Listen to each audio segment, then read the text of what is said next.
자, 66쪽 엘니뇨와 라니냐.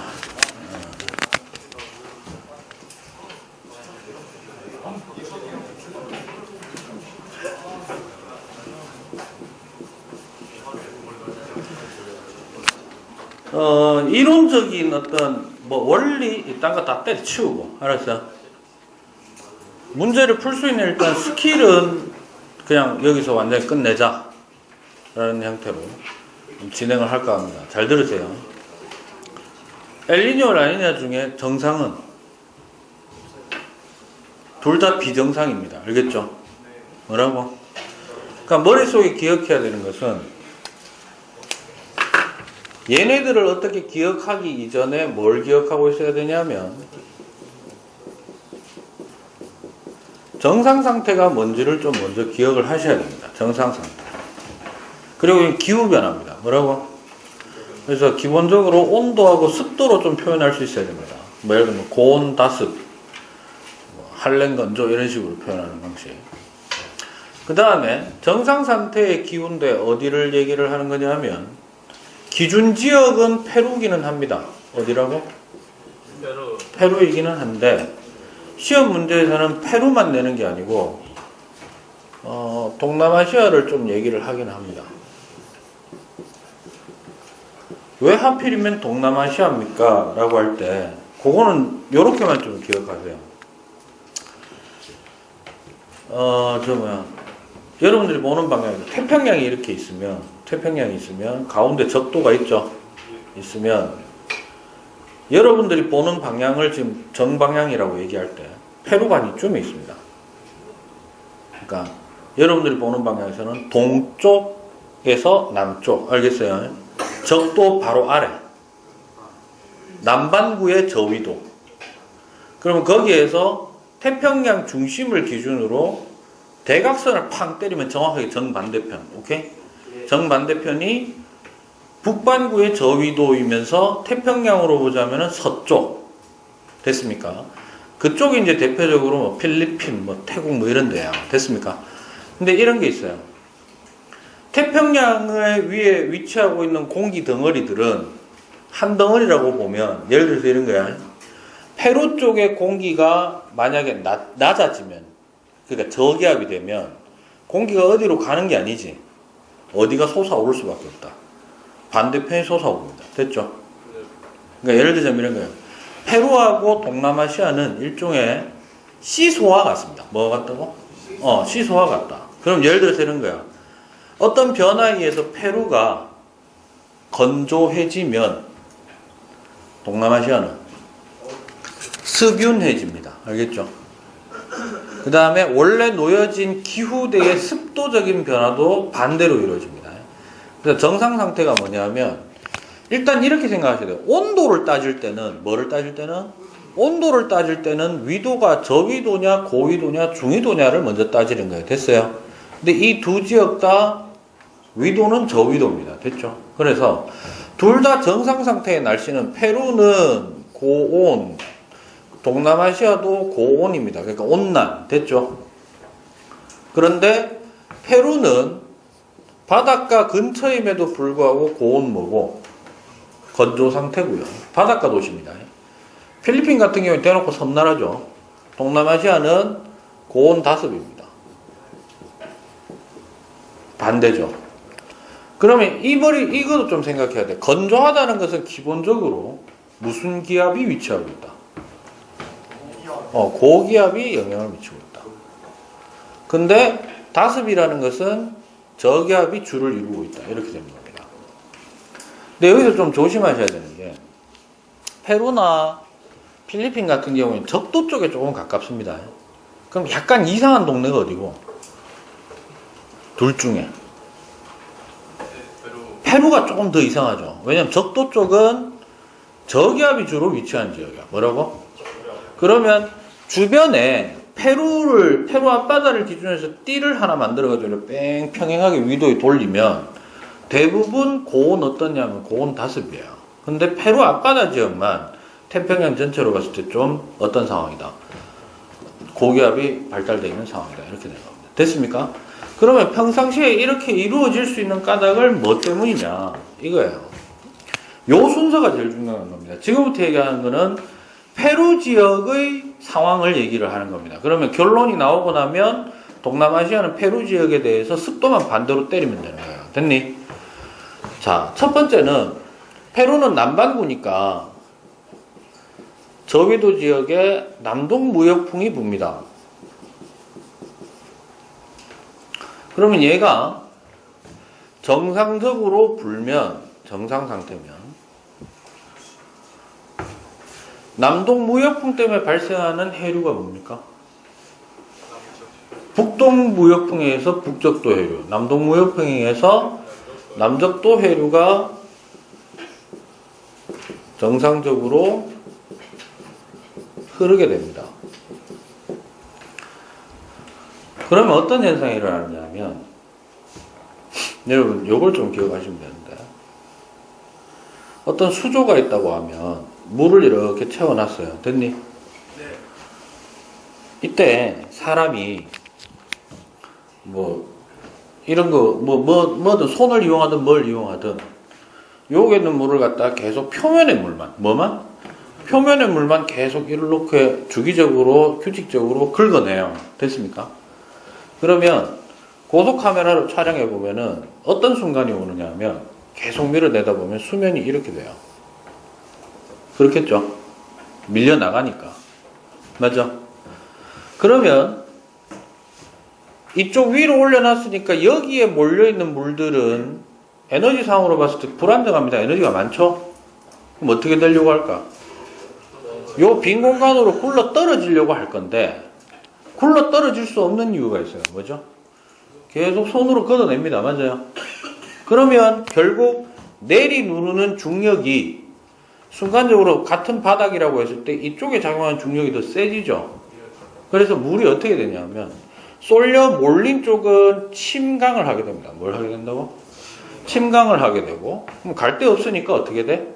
이렇게 가서 요 부분을 채우기 위해서 여기서 상승이 일어나요. 됐니? 그럼 이 그림을 페루 앞바다를 옆에서 본 형태로 이렇게 쭉 표현하면은 이게 바닷가라는 얘기입니다. 됐어요? 사람이 여기 서 있을 수 있고 이렇게 이쪽을 바라본다 했을 때 됐습니까? 그럼 이게 페루라면 남동무역풍이 부는 거를 이렇게 표현할 수 있거든요.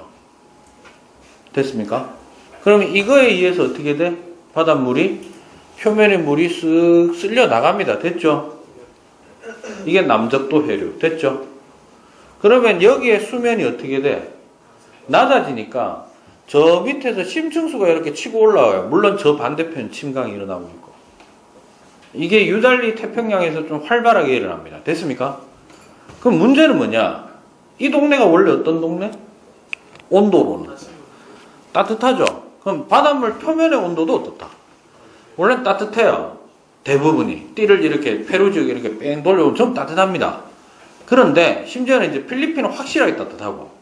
그런데 페루 앞바다는 저 밑에서부터 심층수가 올라온다는 거지. 심해층수. 그래서 대개 같은 위도에 비해서 대단히 차가운 바닷물이 올라오게 됩니다. 됐어요? 그 냉수죠. 냉수. 말 그대로 냉수. 냉수가 여기 올라오다 보니까 잘 들어. 태양 에너지로 따지자면은 이 위에 있는 공기 덩어리들이 뭐를 활발하게 해야 되냐면 팽창을 활발하게 해야 되는데 팽창을 한다라는 것은 중력 범위에서 위로 상승한다는 개념이 됩니다. 됐습니까? 그런데 누구 때문에? 바로 밑에 있는 누구? 차가운 바닷물 때문에 얘가 팽창을 심하게 하지를 않아요. 수축이 된다고. 그럼 수축이 된다는 것은 쪼그라들면 중력이 작용하는 곳에서 어떻게 될까?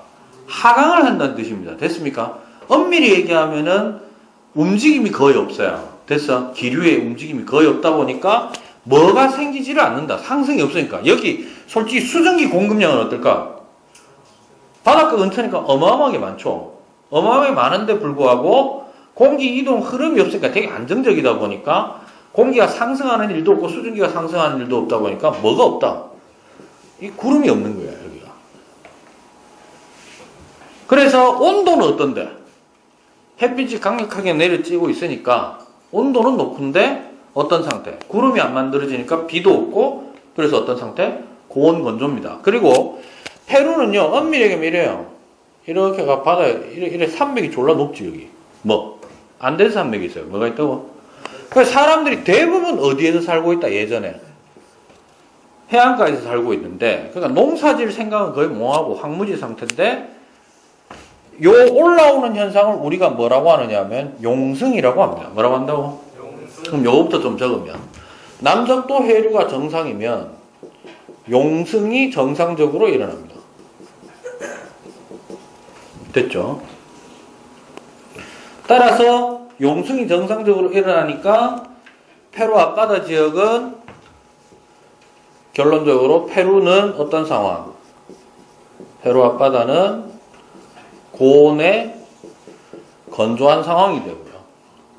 그 다음에 아시아 쪽은 고온 다습한 상황이 되더라. 왜냐하면 이쪽이 고기압이면 태평양 저 반대쪽은 저기압일 수밖에 없는 거야. 됐습니까? 자, 문제는 이거예요.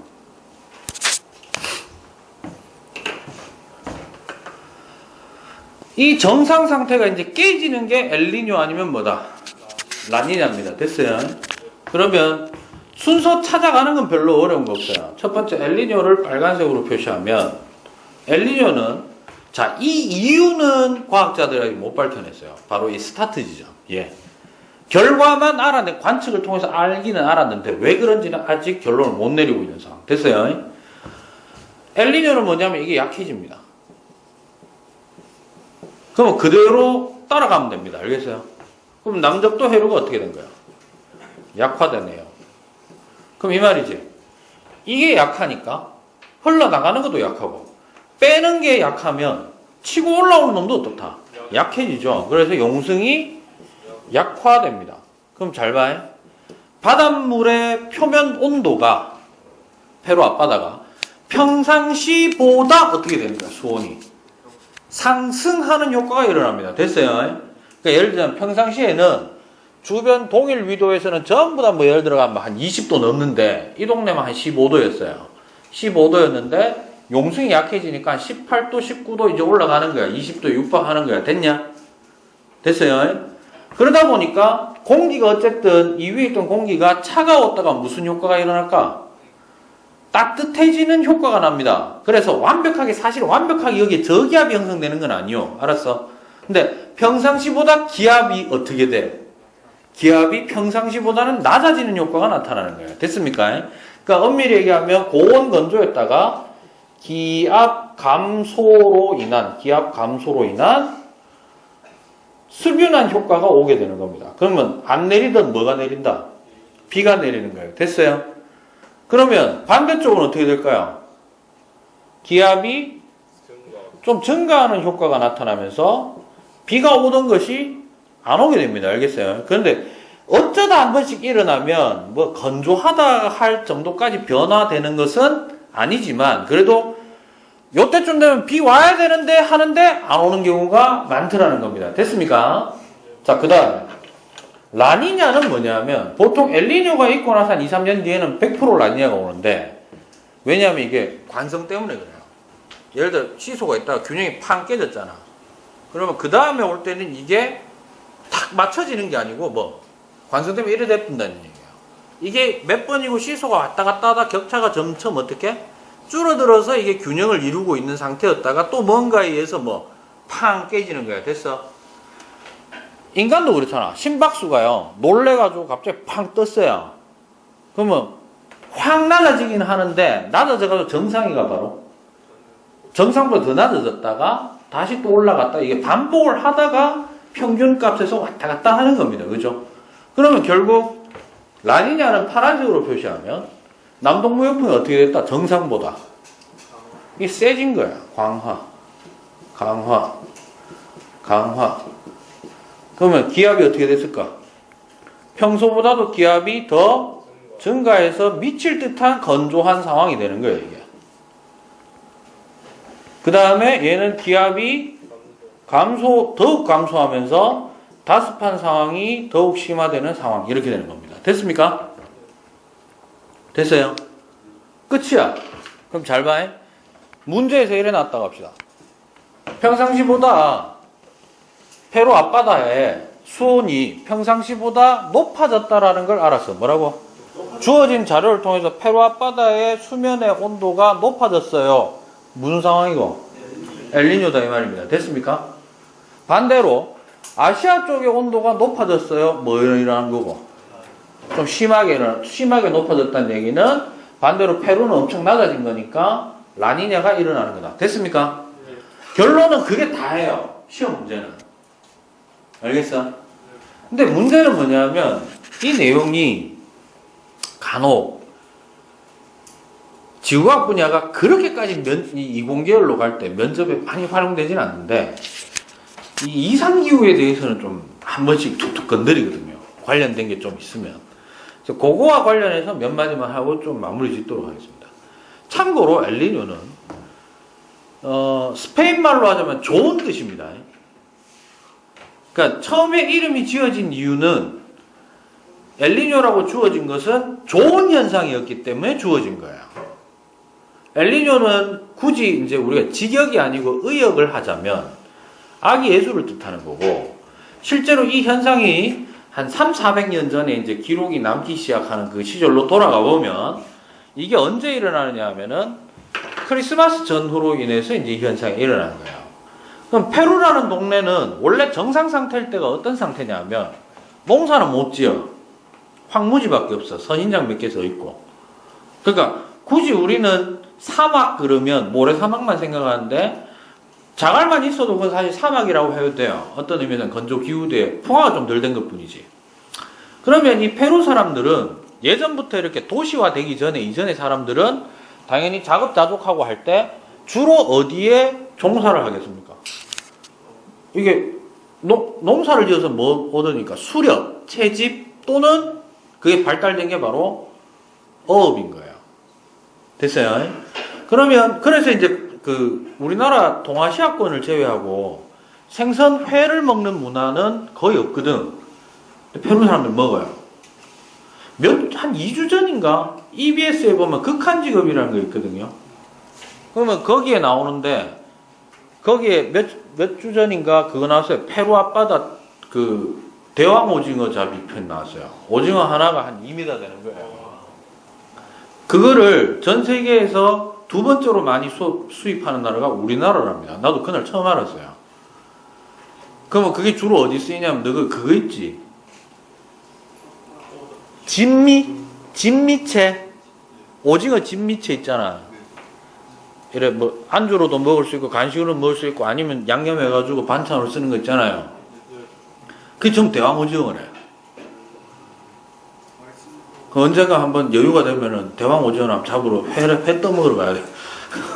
졸라 큽니다, 하여튼. 예. 상어가 한 입 배 물었는데도 한 5분의 4는 남아있는 상황. 실제로 나왔어요, 그게. 그게 제가 알기로 작년에도 한 번 했는 거, 요번에 재방송했는 거예요. 극한직업에서. 근데 거기에 보면 그 사람들이, 그러니까 대왕 오징어 정도 되면은 원양어업이에요, 원래. 먼 바다에 가야만 잡을 수 있는 거야. 근데 거기 보면 그 장면이 살짝 나왔는데 뭐가 나왔냐면은 그 항구에 우리나라 포항 같은 데 가면은 뭐 이렇게 수산 공동 경매하는 데 있잖아요.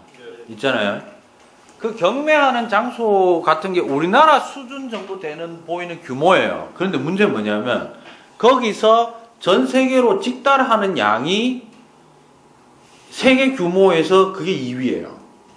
그러니까 쉽게 얘기하면은 부산에 자갈치 공동어시장 같은 거 있잖아요, 그죠? 그 공동어시장 캐봐야 사실 우리나라 물량의 한 반 정도밖에 못하는 걸로 내가 알고 있는데 그 정도 규모인데 세계를 상대로 장사를 하는 거예요. 그러니까 페루는 그만큼 뭐가 발달했다? 어업이나 수산업이 발달했는데 그럴 수밖에 없는 게 잘 들으세요. 원래 따뜻한 바다 저위도 지방에 이 테두리를 둘리면 먹을 수 있는 물고기는 별로 존재를 안 합니다. 난류성 어종은 대부분 독이 많거나 기껏해야 뭐 크레이피쉬 같은 거, 이제 갑각류, 소위 뭐 랍스타 뭐 이런 거 있잖아요. 그런 거는 좀 있고 물고기는 처먹을 게 별로 없어요. 뭐 이상하게 생긴 거밖에 없고. 그러면 대부분 좀 깊은 바다에 있는 고기가 좀 올라오거나 먼 바다에 있는 놈이 주로 먹을 수 있는 어종이 되는데, 먼바다는 뭐 아무리 더워도 물의 양 자체가 다르니까. 근데 페루는 이런 거예요. 남들은 큰 배 만들어가지고 몇 날 며칠 또 우리 바다가 아니니까, 영해가 아니니까 어디로 온데 신고해가지고 공해 가가지고 한 1년 동안 나가 있다가 한꺼번에 잡아가 들어오고 이러잖아요. 페루는 자기 영해 안에서 그게 되는 거예요. 왜? 뭐가 올라오기 때문에. 그렇죠. 찬물이 올라와가지고 한류성 어종도 좀 있는 거예요, 이게. 그 다음에 대양에서 살고 있는 아주 큰 규모의, 예를 들면 참치 이런 것들이 그냥 어부 하듯이 그냥 그 심하게 과장하자면 어부 그냥 나가듯이 그냥 통통배 타고 나가지고 잡으면 잡히는 거야. 뭔 말인지 이해됐습니까? 그러니까 이게 돈이, 이 페루 입장에서는 나라 경제를 살릴 수밖에 없는 게 남들보다 100분의 1밖에 안 되는 투자. 그런데 얻어내는 거는 남들 한 10배 이상 얻어내니까 그거를 그대로 가공해가지고 뭐 하면 된다? 택배만 싸주면 되는 거예요. 이해되시겠습니까? 그러면 과거에 한 400년 전에 이 엘니뇨는 사실 한 70년에서 80년에 한 번 나올까 말까요. 그러면 평생 가도 한 번 볼까 말까지. 근데 이게 페루 사람들 입장에서는 시각적으로 나타난 거예요. 엘니뇨가. 그때는 라니냐는 있는 줄 몰랐고. 뭐냐면 그냥 노박 자기 먹을 것만 그냥 잡아가지고 먹고 하던 시절에 엘니뇨가 일어나니까 어떤 현상이 일어나냐면 쉽게 얘기하면 7, 80년 동안 비가 거의 와 안 와. 안데스 산맥 산중턱이나 가야 이제 뭐 구름 같은 거 좀 있고 해가지고 비 경험을 할 수 있는 거지. 이 동네 자체는 비가 없는 거예요. 그래서 황무지밖에 없었죠. 그런데 엘니뇨가 오면 한 2, 3주 동안 얘가 비가 계속 옵니다. 필리핀처럼 이래 스콜 오듯이 막 오기도 하고, 그 기간 동안에 햇살이 쫙 비치잖아. 잠깐 걷어가지고. 그러면 여기 한 7, 80년 만에 꽃이 피는 거예요. 온천지에. 이게 제가 알기로 그 유료화되어 있는데 내셔널 지오그래픽에 클립 영상이 있어요. 내가 알기로. 예전에 제가 대학교 시절에 그걸 어디선가 구해가 봤었는데, 충분히 예수님의 그 기적이라고 할 만큼, 왜냐면 페루도 스페인 영역이니까 스페인어 쓰고, 스페인이 뭐 유명한 그 가톨릭 국가기도 하고 하니까 하나님의 축복이라고 생각할 수밖에 없는 거예요. 그런데 문제는 이겁니다. 잘 봐. 그때 당시에는 용성이 약화되면, 엘니뇨 되면 용성 약화잖아요. 그러면 물고기가 좀 어떻게 될까? 좀 덜 잡히지. 근데 잘 들어. 3, 400년 전에는 수출하려고 잡은 게 아니잖아. 자기 먹을 만큼만 잡는 거잖아요. 그러니까 예를 들어서 이런 거예요. 평상시에 20마리 정도 잡을 수 있는데 20마리 잡아야 다 처먹지도 뭐하고 한 10마리 먹고 치우는 거예요. 맞아? 그러면 용성이 좀 덜 돼가지고 엘니뇨 나가지고 물고기 잡히는 양이 절반으로 줄었다 하더라도 먹고 사는 데는 문제가 있다 없다. 문제 없는데 자기들이 둘러보는 자연경관이 노박 황무지 바위 뭐 선인장만 있다가 뭐 꽃이 피고 한 열흘 동안 유지가 돼요. 그리고 또 다 지지. 그 기간 동안에 온갖 곤충이 그 밑에서 땅속에 살아있던 것이 움직이면서 생동감 있게 움직이니까 이 사람들 입장에서 처음에 이 이름을 붙일 수밖에 없는 거야. 내가 봤을 때도. 뭔 말인지 이해됩니까? 근데 이게 19세기 넘어서 20세기 넘어서 도시화가 되면서, 페루도 도시가 있잖아요. 그죠? 페루 도시도 낮은 지역에도 도시도 있고 높은 지역에도 있어요. 마추픽추라고 합니까? 그건 졸라 높은 데 있잖아. 안데 그거는 마야 문명 자체가 원래 산에 처박혀 사는 인간들이에요. 인신공양하고 사람 신장가리고 으아 이질하다가 막 뒤지고 이질하는 거야. 막 피 처먹고 이질하거든. 근데 여기 있는 사람들이 어쨌든 도시화를 이뤘잖아요. 그러면 너가 함상식으로 생각해봐. 페루가 가장 주력 산업을 삼는 게 뭐겠습니까? 수산업이죠. 그러면 잘 들어. 자기가 먹고 살기 위해서 자급자족을 하던 시대하고 팔기 위해서 잡을 때는 먹는 양보다 어떻게? 가능하면 많이 잡을수록. 그러면 한 50년 동안 한 번도 변치 않고 다른 나라에서 주문하면 족족 뭐 예를 들어서 뭐 참치 2톤 하면 뭐 콜하고 바로 쏴주는 거야. 뭔 말인지 이해됩니까? 한때 페루의 그 제가 수도가 어딘지 모르겠습니다만은 수도의 시장이 일본 사람이었어요. 몰랐죠? 일본이 페루로 많이 이민을 가려고 했었습니다. 왜? 일단 수산업이 되게 잘 되고, 그러니까 경제적으로 약간 야금야금 페루의 경제를 먹었어요, 좀. 그러니까 일본은 자기들 땅도 좀 위험하기도 하고, 이해됐습니까? 뭐 하여튼 그래서 그 삶의 어떤 터전에 이런 게 뭐 기후적인 요소만 좀 제외하면 좀 괜찮은데 수산업이 잘 들어요. 평상시에 잡히는 게 절반만 잡혀도 어떤 문제가 생기느냐. 택배해줄 물량이 안 되는 거죠. 그래서 1차적으로 엘니뇨가 오니까 페루 경제가 휘청거리는 거예요. 두 번째, 안 오던 뭐가 오노? 비가 오죠. 예전엔 그냥 황무지였어요. 꽃 피면 그만인데 지금은 그 자리에 뭐가 있다? 도시가 섰지. 맞죠? 아스팔트나 콘크리트가 있을 거라는 겁니다. 맞습니까? 주의할 점. 너 생각에도 한 5, 60년 동안 원래 비가 안 온 동네야. 뭐 설치 않을까? 하수도가 없는 거예요. 있을 이유가 없죠. 차라리 그 하수도 만들 동안에 저수지를 하나 더 만드는 게 낫죠. 원체 물이 모자라니까. 반대로 생각해봐. 필리핀 같은 데는 뭐가 없을까요? 소방서가 없어요. 최근에 생겼지. 도시화가 돼도 있을 필요가 없어요. 방화범이 백날 불 지르고 씨발 다 죽어 있으라 해도 하루에 한 2번은 뭐 소나기 정도가 아니죠. 물을 갖다 붓는 수준으로 한 1시간 동안 비 막 쫙쫙 내리뿌면은 불이 붙어? 번질 이유도 없잖아. 맞아? 근데 까불다가 하면 필리핀이 죽을 뻔했는 거야. 이 엘니뇨 심하게 왔을 때. 한번 필리핀 전체가 한번 작살날 뻔했어요. 근데 물론 그것도 인간의 힘으로 끈 게 아니고 태풍이 올라가지고 꺼졌습니다. 태풍 한 방에 끝났어요. 근데 97년인가 98년인가 그럴 거예요. 섬과 섬으로 불길이 다 번져갔어요. 어떻게 가느냐 하면 나무가 바짝 마르니까 나무에 불이 붙은 상태로 뭐 바다를 건너갈 수 있잖아요. 얘가 쓰러져가지고. 그럼 이게 꺼지지 않고 불씨 한 개만 넘어가도 어떡해? 확 하고 붙어보는 거예요. 계엄령까지 떨어지고 난리 났었습니다. 그럼 잘 보세요. 분명히 옛날 그 300년 전에 사람들한테는 이거는 뭐다? 축복이에요. 맞아?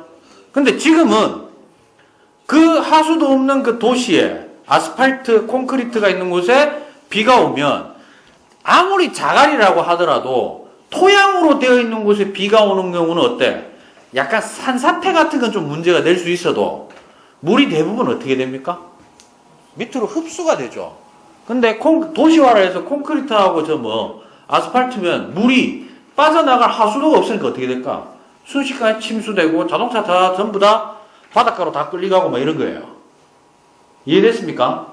그래서 최근에는 엘니뇨가 심하게 일어나면 페루나 이런 동네 난리 납니다. 그러면 반대로 이쪽은 어떻냐? 평상시에 원체 다습하니까 생태계가 적응을 하기를 햇살은 세잖아. 그럼 가능하면 식물체들이 어떻게 하려고 할까? 잎도 넓고 그죠? 그 다음에 수분이 많으니까 나무가 저거가 알아서 건조한 동네면은 아무리 빽빽하게 키워줘도 어떻게 자기들 알아서 떨어집니다. 마찰돼가지고 불나면 끝나는 거기 때문에.